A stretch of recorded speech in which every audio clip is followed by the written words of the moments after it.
माघ कैतिल चौथ भूख बैललन गोदी माघ बैललन गोदी माघ बई हो अब सासू से माघ बही पियरिया पूजन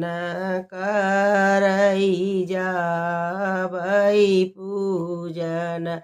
करई जाबई हो अब